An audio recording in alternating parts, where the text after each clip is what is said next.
होठों पर मुस्कुराहट है, आंखों में चमक और चेहरे पर दृढ़ विश्वास।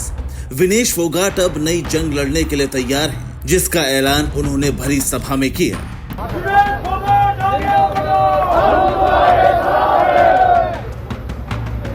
और मैं आपको बताना चाहती हूँ कि लड़ाई अभी खत्म नहीं हुई, लड़ाई तो अभी शुरू हुई है। विनेश फोगाट ने ये हुंकार हरियाणा के रोहतक में भरी, जहां खाप पंचायत ने विनेश के सम्मान में खास कार्यक्रम रखा था। इस कार्यक्रम में विनेश को शुद्ध सोने का मेडल दिया गया। इसके साथ उन्हें हरियाणा की आयरन लेडी पुरस्कार से सम्मानित किया गया। इतिहास में ऐसा पहली बार है जब खाप पंचायत ने किसी को गोल्ड मेडल देकर सम्मानित किया है। पहला मेडल है ये खाप सरकारी द्वारा किसी भी खिलाड़ी को दिया जाने वाला। हम फोगाट परिवार को, बहन विनेश फोगाट को सरो खाप मेडल की हार्दिक बधाई और शुभकामनाएं देते हैं।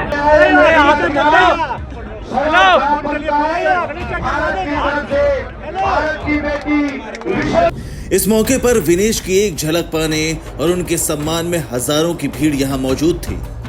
इसी दौरान उन्होंने उस पल को याद किया जब वो ब्रजभूषण के खिलाफ दिल्ली की सड़कों पर सरकार और कुश्ती एसोसिएशन की अव्यवस्थाओं के खिलाफ आंदोलन कर रही थी। मुझे आज भी याद है जब हम सड़कों पे बैठे थे तो आप सब लोग हमारी ताकत, हमारी हिम्मत बन के हमारे साथ सड़कों पे भी लड़ाई लड़े थे। सबसे पहले एक लड़की के लिए यही डर होता है कि अगर मैं किसी चीज के खिलाफ में आवाज उठाऊंगी तो शायद मेरा परिवार मुझे डांट मारेगा या परिवार मेरे में कमी निकालेगा। और मुझे भी शायद एक हद तक यही लगता था, इसलिए हम इतने सालों तक हम एक ऐसे परिंदे के सामने कभी बोलने की हिम्मत नहीं जुटा पाए थे। लेकिन जब हमें हिम्मत मिली और जब हमें पता लगा कि हमारा पूरा परिवार, हमारा समाज हमारे साथ में है, तो आज भी हम ये एक उम्मीद के साथ में, एक विश्वास के साथ में चल रहे हैं कि हमें कोई हराने वाला नहीं है।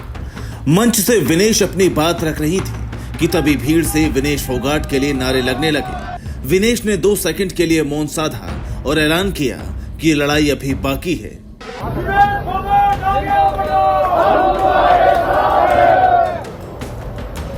और मैं आपको बताना चाहती हूँ कि लड़ाई अभी खत्म नहीं हुई, लड़ाई तो अभी शुरू हुई है।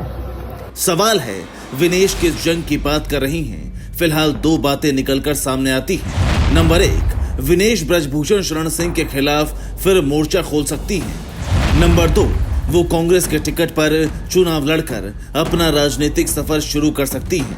हालांकि विनेश के चुनाव लड़ने की संभावनाएं ज्यादा हैं, क्योंकि बीते 2 हफ्ते के घटनाक्रमों पर ध्यान दें तो हरियाणा कांग्रेस के नेता लगातार विनेश को अपने पाले में लाने के लिए जोर लगा रहे हैं। 8 अगस्त को दीपेंद्र हुड्डा ने विनेश को राज्यसभा भेजे जाने की मांग की थी।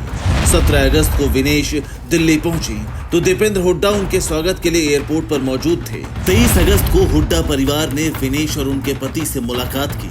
साफ है, विनेश फोगाट हरियाणा की राजनीति का एक ऐसा ध्रुव बन गई है जिसके पास तक पहुंचने के लिए कांग्रेस ने पूरा जोर लगा दिया है। अब देखना यह है कि विनेश फोगाट कांग्रेस का हाथ थामकर बीजेपी के खिलाफ चुनावी रण में कब उतरती हैं।